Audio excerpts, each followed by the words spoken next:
Erev Tov, Shalom Uvracha, Parashat Shemot, qui vient inaugurer le Sefer Shemot cette semaine. Et donc, comme vous le savez, malheureusement, nous sommes toujours plongés dans les ténèbres de cette guerre et elle n'a pas l'air de se terminer d'aussitôt. Malheureusement, on continue d'entendre des choses qui sont très très difficiles.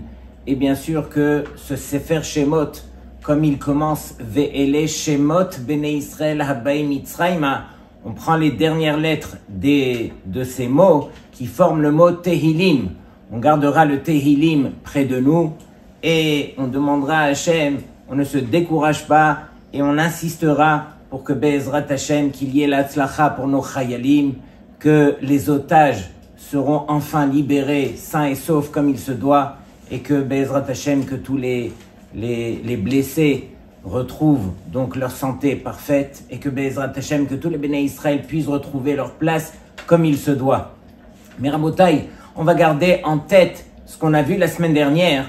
On sait que lorsque Yaakov Avinu, il revoit son fils après 22 ans, on peut imaginer une rencontre pareille, une rencontre historique. Yaakov Avinu, juste à ce moment-là où il voit Yosef, son fils, alors il fait le Kriyat Shema. Pourquoi est-ce qu'il fait le Kriyat Shema à ce moment-là? Alors, le Kriyat Shema, en deux mots, on ferme les yeux, on met la main, on couvre les yeux, justement pour s'assurer qu'on ne voit rien. Comme dans ces ténèbres dans lesquelles nous sommes plongés présentement. Et donc, on réalise à ce moment-là que lorsqu'on ne voit rien, alors c'est à ce moment-là qu'on se doit de garder notre émouna et d'avoir confiance en Hachem. Lorsque Yaakov Avinu, alors il était confronté à son fils, il a enfin réalisé que tout ce film qui s'est déroulé pendant 22 ans, où son fils avait disparu, où il a combien souffert, où il s'est séparé quelque part de la Shrina, où il ne s'est plus adressé à Hachem comme auparavant, alors là, Yaakov Avinu a réalisé que tout ce scénario, c'était pour arriver à cette lumière que Akadosh Baruch Hu, il a fait. Et Akadosh Baruch Hu, lui, lorsqu'il fait une chose, alors c'est uniquement le bien qui sortira de cette chose-là. Et donc, Rabotai, c'est ce qu'on essaye de se rappeler dans ces moments qui sont tellement difficiles, tellement pénibles.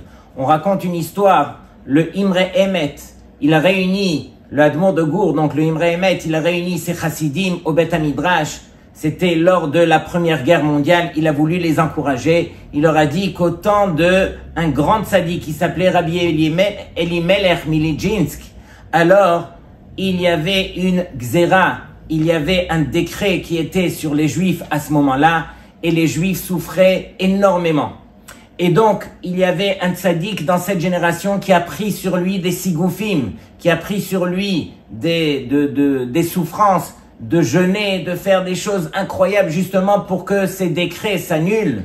Et lorsque Rabbi Elimelech, il a vu que ce tzaddik, il avait pris tout cela sur lui, il a envoyé quelqu'un pour lui dire, ça y est, arrête de prendre ces souffrances sur toi, parce que dans quelque temps, je devrais quitter ce monde-ci, et tu pourras compter sur moi que j'irai plaider pour la cause des Béné Israël et je ferai tout le bruit possible dans le ciel pour enlever ces décrets, ces mauvais décrets sur les Béné Israël.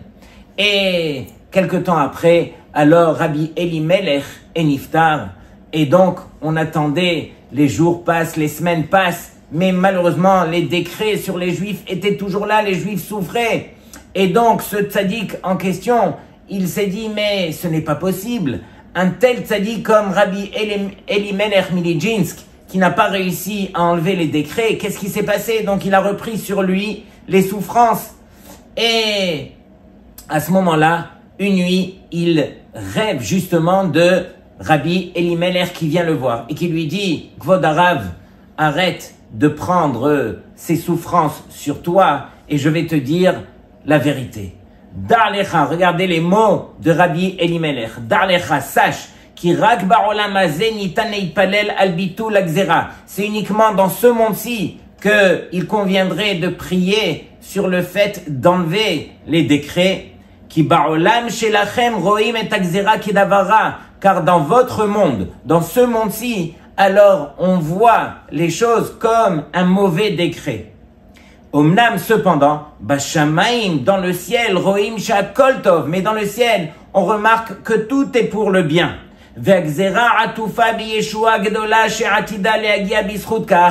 Et le décret qu'on vit sur terre, alors il est enveloppé, il est caché par justement une lumière de Yeshua, de délivrance qui est incroyable. Et c'est la raison pour laquelle, lorsque je suis monté dans les cieux, et que j'ai remarqué le bien intense qui est derrière ce décret, c'est la raison pour laquelle je n'ai pas annulé le décret qui a le bitul atov lo mitpalelim, parce que pour enlever le bien, sur ça, on n'a pas le droit de prier. Et donc, Rabotai, c'est une des raisons pour lesquelles nous aussi, on devra se renforcer et on devra réaliser que derrière ces ténèbres dans lesquelles nous sommes plongés présentement, alors, Be'ezrat Hashem, une grande lumière va apparaître et c'est évident que Akadosh Baruch Hu aura pitié de son peuple et que nous, on prendra la leçon comme il se doit. Ce Teilim ne bougera pas de notre table et que Be'ezrat Hashem, qu'on continue la achdout qu'on se doit de garder entre nous parmi les Béné Israël. Comme vous le savez, dans cette belle paracha qui elle-même fait parler donc de la galoute d'une part et de la Géoula Be'ezrat Hashem tout de suite après, alors si vous remarquez dans le chichi de la paracha, lorsque Akadosh Baruch Hu il envoie Moshe Rabbeinu vers Paro, alors là-bas il dit quelque chose. Ve'amarta el Paro, Hashem dit à Moshe de dire à Paro, Kohamar Hashem, ainsi a dit Hashem, Béni Bechori Israël, Béni Bechori, mon fils, le Bechor Israël. Et qu'est-ce que tu vas dire? Shalach et Béni ve'yaradeni, renvoie mon fils pour qu'il vienne me servir. Et sur cela, on va poser deux questions, Rabotai. Comment est-ce que on peut dire une telle chose, Béni Bechori? Et n'est-ce pas que un père, lorsque il veut sauver son enfant, que ce soit le Bechor ou que ce soit le 6e de ses garçons, il se doit de le sauver. C'est uniquement le Bechor qu'on doit sauver. Pourquoi est-ce que Hachem a surnommé son fils Béni Bechori, mon fils, mon aîné? Deuxième question. Mais est-ce que parmi les peuples, il y a d'autres enfants que Hachem considère comme son fils? Sous-entendu que c'est marqué Banim Atem Lachem Elokechem. Il n'y a que les Béné Israël qui sont considérés comme les enfants d'Hachem. Alors pourquoi est-ce que Hachem il va appeler Béni Bechori Israël? Arrête, il n'y a pas un autre enfant et donc il aurait dû dire Béni Yechidi, mon fils unique. Pourquoi est-ce que tu l'as appelé Bechori, mon Bechor? Ce sont les deux questions qui sont posées par le Shem Mishmuel, un des Gdolim qui était nul autre que le fils du Avnei Nezer et le petit-fils du Admour de Kotsk. Et il a surnommé son livre Shem Mishmuel, son prénom réellement s'appelait Shmuel. Et il a dit, on m'a permis du ciel de dévoiler une petite partie, juste le Shem de Shmuel, une petite partie des secrets qu'on m'a permis de dévoiler sur terre. Et parmi ces secrets, je peux vous dire que ce livre est rempli de grands hidushim. Et donc, le Shem Mishmuel, il donne un tirout qui est magnifique et qui pourra nous faire comprendre ce qu'on est en train de dire. Qui est appelé Bechor. Alors, il donne la définition, il dit Bechor, ze ben shegadal levad. C'est un fils qui a grandi tout seul, Beli Siyua Shel Acherim, sans aucune aide de qui que ce soit. Il n'a pas reçu d'aide ni de ses frères, ni de qui que ce soit. C'est quelqu'un qui est arrivé à se débrouiller tout seul. C'est ça le Bechor. Et lorsqu'on voit le Bechor de Yaakov Avinu, qui est nul autre que Réhouven, lui, à un certain moment, qu'est-ce qu'il a voulu? Il a voulu justement protéger la honte de sa maman. Lorsque Rachel imenu et nifteret, alors le lit de Yaakov Avinu, son père, est passé dans la tente de Bilha, la servante bien sûr de Rachel. Et Réhouven a vu cela, il a déplacé la couche de son père et l'a mise dans la tente de sa mère Léa. Et Réhouven n'a pas voulu dévoiler que c'était lui qui avait fait une telle chose. Et ça lui a été considéré comme une faute des plus graves, sur lequel il a dû perdre même sa Bechora, entre autres. Et la Gemara nous dit, mais qu'est-ce qui a permis à Réhouven de se reprendre et d'avouer sa faute? Sur cela, on dit, Yehuda ata yoducha achecha. C'est toi, Yehuda, qui a permis de faire en sorte que ton frère, il va avouer sa faute. Pourquoi? Parce que Yehuda, c'est toi qui as avoué lorsqu'il y a eu, donc justement, ta bru qui est tombée enceinte, Tamar. À ce moment-là, qu'est-ce que tu as dit, Yehuda? Tzadka mimeni. C'est elle qui a raison, et donc c'est moi le papa de cet enfant, et donc tu as avoué devant le Sanhédrin que c'est elle qui avait raison. Sur cela, c'est toi, grâce à toi, tu as causé à ce que Réhouven, il revienne et qu'il avoue sa faute. C'était lui qui avait déplacé la couche de son père. Donc on voit de là que Réhouven, il n'avait pas la grandeur du Bechor. Pourquoi? Parce qu'il n'a pas surmonté son épreuve tout seul. Il a dû être aidé par, justement ici, Yehuda, et donc il a perdu sa Bechora. Qui c'est qui a pris la Bechora donc de Réhouven? C'est nul autre que Yosef Hatzadik. Comme on le sait, Yosef lui est descendu en Égypte. Il était complètement tout seul, sans ses parents, sans ses frères, sans yeshiva, sans famille, vraiment tout seul. Et celui qui arrive à se débrouiller, à se dépatouiller tout seul, alors Akadosh Baruch Hu, il lui dit, alors à toi, je donnerai un cadeau spécial. Je te donnerai la double part. Mais uniquement parce que tu es resté tout seul et tu as montré que tu avais confiance par ta émouna que tu as montré envers Hachem, alors Akadosh Baruch Hu, il dit, c'est toi qui recevras donc les matanot. Et donc, on voit combien est-ce que Yosef a été récompensé. Et grâce à Yosef, bien sûr, tous les Béné Israël seront sauvés. Je me rappelle la semaine dernière, un des Bachurim du Kollel m'a appelé et il m'a dit, Rav, je me sens complètement tout seul. Tous mes amis autour de moi se sont déjà fiancés. Il y en a parmi eux qui se sont mariés. Il y en a qui ont même eu déjà des enfants. Et moi, je suis encore tout seul. Et donc, je lui ai cité ce que je suis en train de vous dire tout de suite. Je lui ai dit, mais sache que si tu es tout seul, tu es considéré comme le Bechor sur lequel Akadosh Baruch Hu, il dit, si tu te débrouilles tout seul et que tu gardes la émouna en moi, alors je te donnerai un cadeau spécial.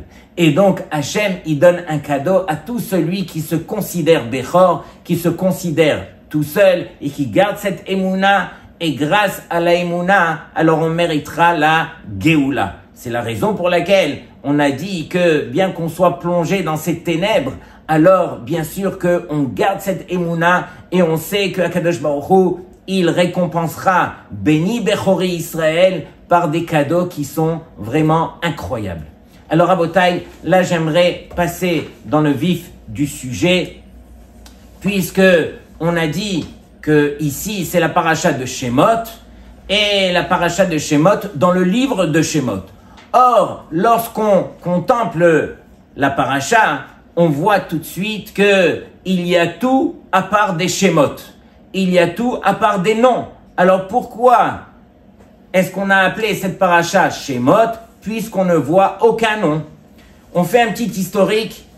On sait que Moshe Rabbeinu, il est né dans les années de Shirboud, d'asservissement les plus difficiles du clan d'Israël. On sait que les Béné Israël, ils ont été donc dans la servitude pendant 210 ans, mais sur les 210 ans, il y a 86 ans qui étaient les plus difficiles. 86, Keminyan, c'est la gematria du mot Elohim. Elohim, c'est le nom d'Hachem par la rigueur, par le din. C'est comme ça qu'il se comporte. Et donc, les Béné Israël, ils ont prié à Hachem parce que le travail était tellement compliqué, tellement difficile. Et la xéra de Paro devenait de plus en plus compliquée puisque lui, il avait eu la lèpre Et tous les jours, il tuait tous les matins 150 bébés juifs le matin, 150 bébés juifs le soir. Et donc les Béné Israël n'en pouvaient plus. À ce moment-là, le grand de la génération Amram, il a divorcé donc de sa femme Yocheved.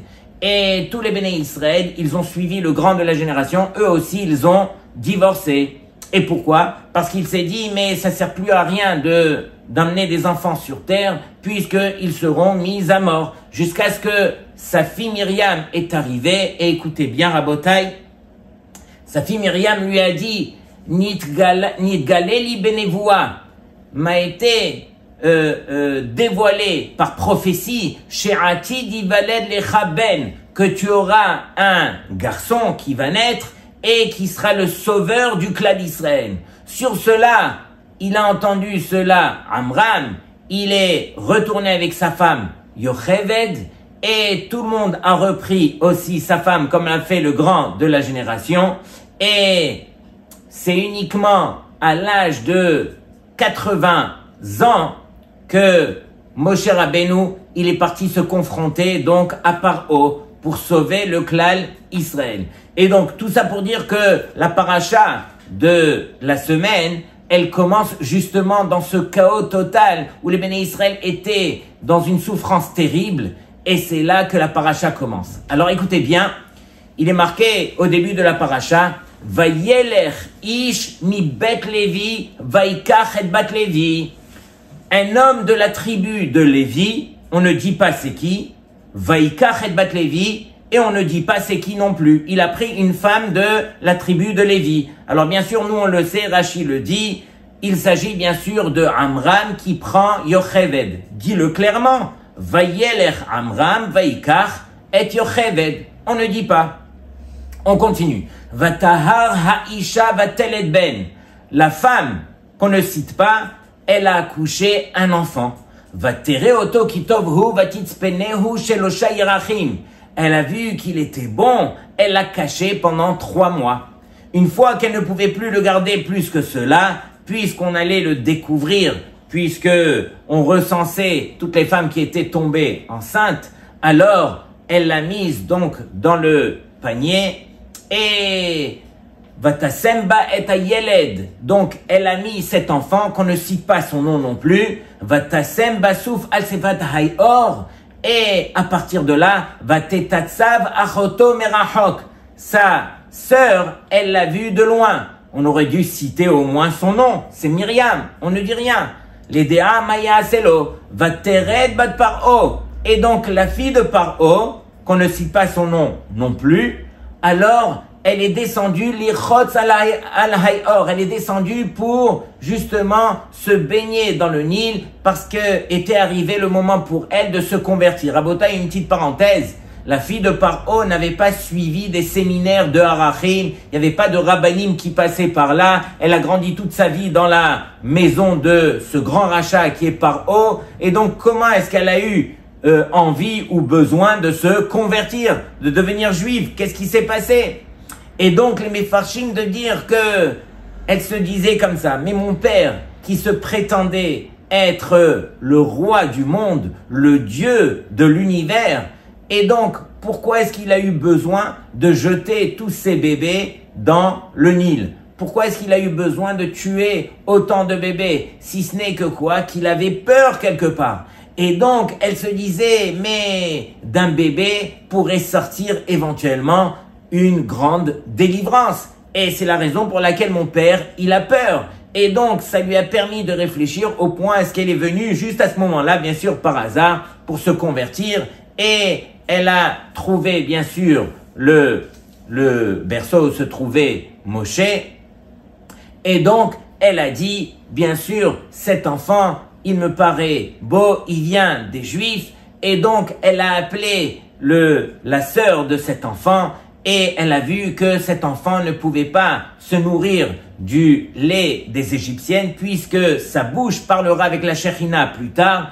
Et donc, elle a payé sa sœur pour trouver une femme des Juifs qui pourrait l'allaiter. Et donc, il a été allaité justement par sa propre mère. Et il est resté comme ça chez lui avec son papa et sa maman pendant 2 ans. après 2 ans, alors c'est là que le bébé a grandi et on l'a ramené chez Bat Paro qui s'appelle Batia et c'est marqué ici Vaigdal Hayeled Vatevieu les Bat Paro. Donc l'enfant a grandi, on l'a ramené chez la fille de Paro et Vaihila Leben, il lui a été considéré comme un enfant, comme un garçon, Vatikra Shemo Moshe, et c'est là qu'on voit le premier nom dans la paracha, et donc elle l'a appelé Moshe. Pourquoi? Vatomer Kimin Hamaim Meshitiu, car elle a dit que de l'eau, elle l'a fait ressortir. Et donc là, Rabotai, c'est à peine à ce moment-là, à l'âge de 2 ans, qu'on commence à l'appeler Moshe. Comme on le sait, Moshe Rabbeinu avait 10 prénoms. Et c'est uniquement le prénom que Batia lui a donné qu'on va considérer dans la Torah et qu'on va garder pour toute la Torah Kula, justement par Hakaratatov, par reconnaissance du bien, pour ce que Batia a fait à Moshe Rabbeinu. Et sur cela, pourquoi est-ce que on l'a appelé justement Moshe? Kimina Maim Meshitiu, car de l'eau, je l'ai fait sortir. Et nous, on sait que Moshe, lui, c'est exactement le contraire de quelque chose qui manque de forme. On sait que l'eau, elle n'a pas de forme pour elle-même. Elle prend la forme de l'endroit où elle sera mise. Mais Moshe Rabbeinu, c'est exactement la tsura parfaite. C'est la raison pour laquelle on a dit que Moshe, on l'a fait sortir de l'eau, car l'eau, lui, n'a pas la possibilité de trouver une forme pour lui-même, pendant que Moshe, c'était justement la forme et l'image et la couleur pour le Am Israël, pour les Béné Israël. Et c'est lui qui fera, bien sûr, descendre la Torah pour les Béné Israël. C'est la raison pour laquelle, alors, on l'a appelé Moshe, et c'est justement à partir de là que on a appelé les personnages par leur nom. Lorsqu'on revient sur le nom du père de Moshe, le père de Moshe était nul autre que le grand de la génération, on l'appelle Amram. Amram, alors on sépare le prénom en deux, ça fait Am et Ram, qui veut dire c'est Am Meromem, c'est lui qui va élever le peuple. Comme on le sait, Amram fait partie des 4 qui n'ont jamais fauté sur terre. Et donc, si les Niftar, c'était uniquement à cause de la faute de Adam Arishon. Yocheved, si on permute les lettres, ça fait le mot Kevodi. Kevodi, c'est à l'image de la Shekhinah, parce que on sait que le Midrash, il dit comme ça, il dit que Yaakov Avinu, lorsque il est descendu avec toute sa famille, ils sont descendus en Égypte, alors ils étaient 69 nefashot. Et le Midrash, il nous dit, mais qui c'est qui a complété à 70, puisque la Torah, elle dit que Shiv'im nefesh yardu les Mitzraïm, 70, ils sont descendus en Égypte, donc qui c'est qui a complété le 70, c'était nul autre que Yocheved, qui elle est née justement lorsque ils sont descendus. Ça c'est le Midrash. Le Pirkei de Rabbi Eliezer, il dit qui c'est qui a complété à 70? Zo Ashrina Kdosha. C'est la Shrina qui a complété à 70. Et sur cela, les Mefarshim, ils disent il n'y a pas de machloket, puisque Yocheved, elle est née à ce moment-là, et la Shrina, elle a résidé quelque part sur Yocheved. Et donc, Yocheved, la gematria de Yocheved, c'est 42. 42, ça équivaut au Shem Membet. C'est le nom Kadosh qu'il y a d'Hachem de 42 lettres. Et donc, tout ça pour dire que on voit ici des personnages qui vraiment sortent de l'ordinaire. On voit Amram, le grand de la génération. On voit Yocheved du mot Kevodi. On voit Moshe qui va sortir justement de Amram et Yocheved. Comme on a dit tout à l'heure, alors 210 ans moins 80 ans où Moshe Rabbeinu est arrivé devant Paro, c'était 130 ans. Et à l'âge de 130 ans, Amram s'est marié avec sa tante Yocheved et Yocheved a eu un enfant de façon miraculeuse puisque elle avait aussi l'âge de 130 ans. Elle a eu un enfant à ce moment-là. Et donc, Akadosh Baruch Hu, lui, tout ce qu'il fait, c'est justement, il choisit des situations qui sont assez bizarres pour faire descendre des âmes aussi grandes que celles de Moshe Rabbeinu. Et donc, le Harizal, c'est ça ce qu'il vient nous dévoiler ici, que les noms jusque-là ont été voilés dans la Torah, ont été cachés dans la Torah, justement parce qu'on veut cacher la bracha qu'on veut faire descendre sur terre. Comme on le sait, par exemple, de Terach est descendu Avraham Avinu. Est-ce qu'on peut imaginer une Neshama aussi grande que Avraham qui va descendre de Terach qui lui était le prêtre de l'époque?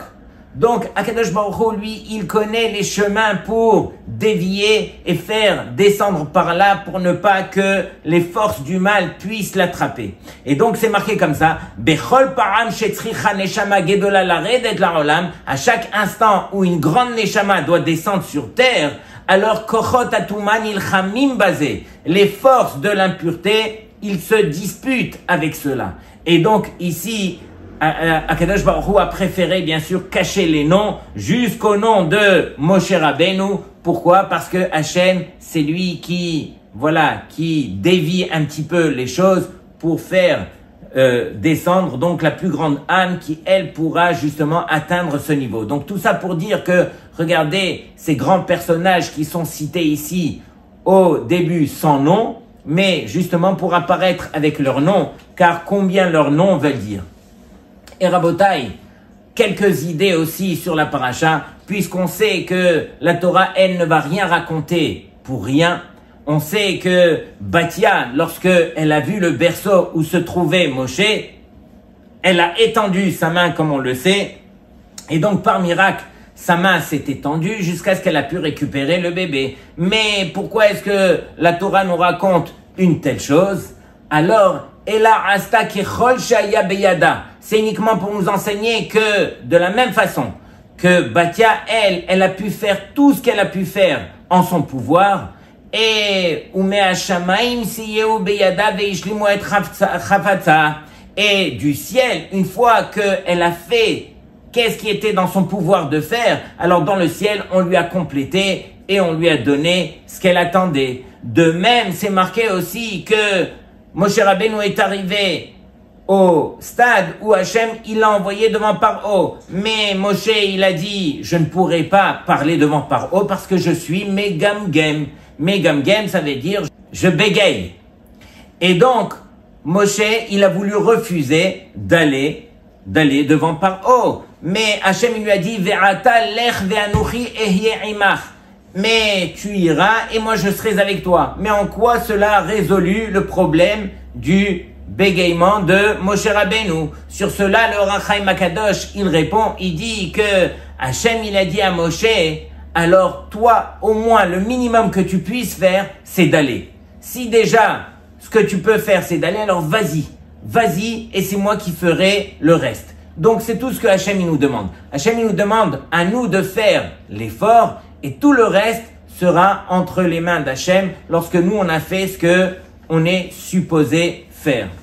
Rabotai, il y a aussi, donc, au début de la paracha, on a dit que Moshe Rabbeinu, il a été choisi en tant que sauveur du clan Israël parce que Vaïdal Moshe, il a grandi, et Vayered El Echav, il est descendu vers ses frères, Vayar Besivlotam, il a vu leur souffrance. Mais il n'a pas vu leur souffrance de l'extérieur, il s'est mis à leur place, il a commencé à prendre les charges, il a compris un petit peu quelle était leur souffrance, et lorsque on arrive à se mettre dans la souffrance de son prochain, alors Akadosh Baruch Hu, il nous donne même ce qu'on n'avait pas imaginé qu'on aurait pu avoir. On raconte une fois une belle histoire.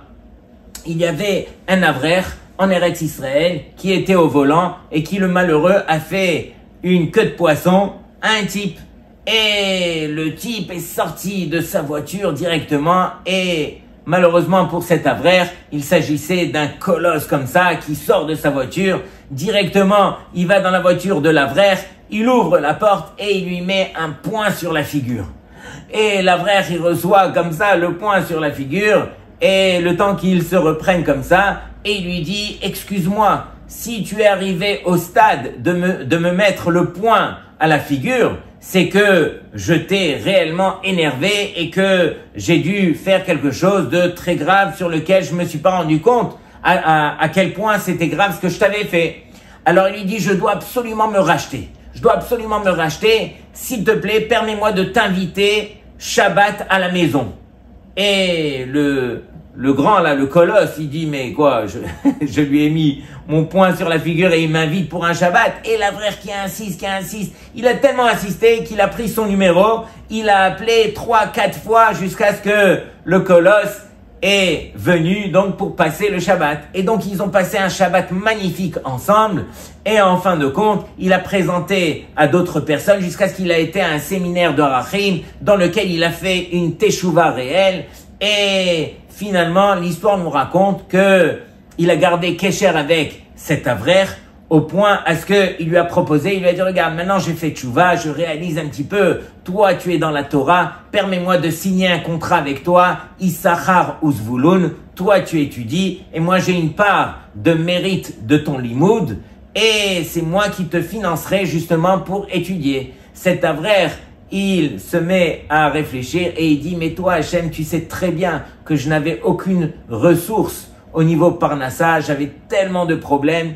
Et regarde, j'ai reçu un coup de poing sur la figure et en fin de compte, regarde tout ce qui s'est passé. Mais ce qu'on retient de cette histoire, c'est que justement, celui qui veut ressentir le mal de l'autre, alors c'est là que Akadosh Baruch Hu, il le récompense parce qu'il s'est mis à la place de l'autre. Cet Avrech, lorsqu'il a reçu le poing à la figure, alors il aurait pu appeler la police, il aurait pu se plaindre, il aurait pu... Non, mais à ce moment-là, il s'est dit, mais non, je dois essayer de réaliser un petit peu, mais pourquoi il m'a mis le poing à la figure? Peut-être qu'il est en train de souffrir, oui, je me mets à sa place. Une fois qu'on se met à la place de l'autre, c'est là qu'on ressent le mal pour l'autre. Et donc, Rabotai, c'est exactement ce que Moshe Rabbeinu a fait, et c'est la raison pour laquelle Akadosh Baruch Hu a choisi une âme comme Moshe Rabbeinu justement pour aller sauver le clan d'Israël. Alors, on termine avec une petite idée qu'on se doit de rappeler ici, puisque on a commencé à dire que Habaim Mitzrayma, le début de Shemot, c'est Tehillim, et donc c'est marqué que Vaiz'aku vata'al shav'atam el ha'Elohim. Les Béné Israël ont crié jusqu'à ce que leur tfila est montée vers Hachem à cause du travail qu'ils avaient sur eux. Mais est-ce que la Géoula, la vérité, est-ce que la Géoula, elle dépend justement des Béné Israël, de leur prière? Arrête, la Géoula, elle doit arriver dans coûte que coûte. Arrête, c'est marqué qu'il y avait une limite à cette Géoula. C'est marqué que on a dit à Avram Avinu, Hachem il a promis à Avram Avinu qui guerrier Zaracha Beretz Lolahem, tu seras donc étranger dans une terre qui n'est pas la tienne, Ve'avadum ve'inu otam arba meot shana, et vous serez donc esclaves pendant 400 ans. Donc on voit qu'il y a une limite, et donc peu importe s'ils vont prier ou pas prier, une fois que la limite est arrivée, on va sortir, la Géoula est arrivée. Et donc, sur cela, qu'est-ce qu'on répond? On répond que non, Rabotai. La limite, elle n'arrive. C'est vrai que la limite est tracée, mais la limite ne pourra se réaliser que grâce aux tfilot des Béné Israël. Vata'al shav'atam el ha'Elohim, c'est uniquement si on garde, comme on a dit, ce Teilim. Si lorsqu'on se trouve dans les ténèbres, qu'on ne comprend pas les choses, qu'on vit les choses de manière tellement difficile et pénible, comme on le vit en ce moment, alors c'est uniquement de la sorte que Akadosh Baruch Hu aura pitié de nous. Donc Rabotai, on se doit de se renforcer sur cette idée et de se dire que c'est uniquement grâce à mes tfilot que Hachem aura pitié de moi. La Géoula, elle sera fixée comme elle sera fixée, et c'est sûr qu'il y a un temps qui est fixé pour tous les Béné Israël, mais ce temps pourra se réaliser que grâce à nos tefilot. Shabbat Shalom Lekulchem.